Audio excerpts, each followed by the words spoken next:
Will Government Surf the Wave of Commercial Space Innovation? By David Payne. Want to launch something to space?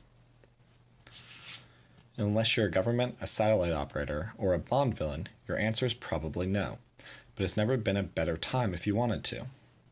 In addition to Elon Musk's well-known SpaceX and established players like United Launch Alliance, other launch providers are offering services or will within the next few years, including Blue Origin, Rocket Labs, and Virgin Galactic. Pick your favorite vacation destination and you can probably launch from there: Florida, California, New Mexico, or others. Or choose somewhere else in the world, like China, Russia, and Japan. All of these options are facilitating competition to drive down costs. The traditional cost of $20,000 per kilogram to send something to orbit has dropped by 75% or more in many cases.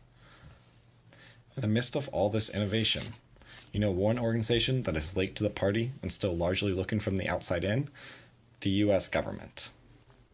Up until last year, United Launch Alliance, or ULA, was the only licensed launch provider to the US Air Force for roughly a decade. After ULA declined to bid, one contract went by default to SpaceX, but there is still reluctance to go with new launch providers. The principal reason is easy enough to understand: a track record of reliability. In the aftermath of the SpaceX rocket explosion in September of this year, ULA sent a letter to the US Air Force highlighting ULA's string of 111 successful launches.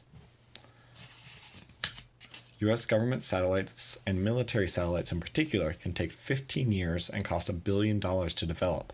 With that timescale and cost, prioritizing reliability makes a lot of sense, even if new providers can offer far lower costs. Why are commercial companies willing to use new launch providers when Uncle Sam won't? It's because a paradigm shift has occurred in the commercial sector. The satellite imaging company Planet calls it the fancy-sounding Agile Aerospace, but really it's just applying concepts used for over 100 years in other fields. Specifically, assembly line manufacturing and using standardized parts available off the shelf. This is in contrast to the old way of designing each satellite largely from scratch.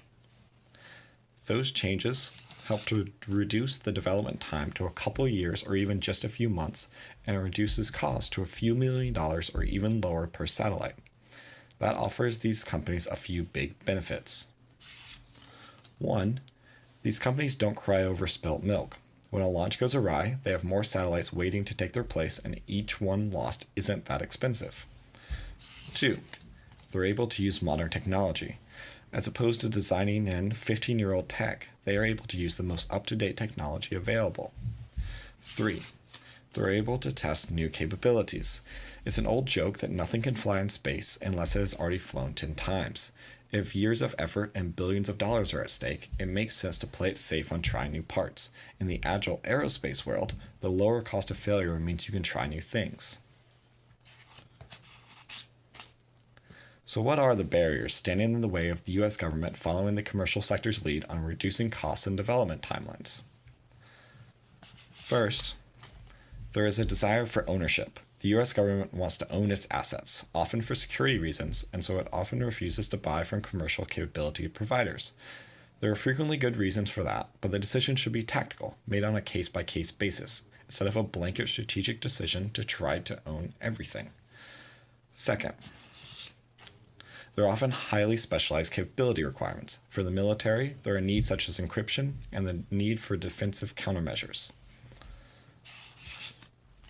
As a complementary changing paradigm, space is no longer a sanctuary. More and more countries are developing ways to disrupt satellites. This ranges from jamming them to shooting a missile at them. When the loss of a satellite that'll take years to replace could lead to a key capability being eliminated, you need your satellites to be able to defeat or avoid attacks. Going forward, there will need to be at least somewhat a move from resiliency, making each satellite a fortress, to redundancy, making the system robust against the loss of any individual component. The US currently does this with its nuclear deterrence. Rather than just a few very heavily armored missile silos, the US retains a triad of planes, submarines, and missiles that can deliver nuclear payloads. Not only is the government hesitant to engage, potential private sector partners are hesitant as well. Owners' proposal, contracting, and compliance requirements turn off many companies. Some investors even suggest their portfolio companies don't engage. Many of these requirements need to stay in place, but some don't, and some of the requirements can be offloaded based on the specific capability. In summary, there are several changing paradigms in space. 1. Specialized satellite craftsmanship is moving to assembly line manufacturing. 2. Getting to space is becoming cheaper and cheaper. 3. Space is no longer a sanctuary. The US government is the world leader in space capabilities, and most of the commercial innovation is occurring here. The US government can ride the wave of innovation to a greater advantage or get caught standing on the shore. I hope it chooses to surf.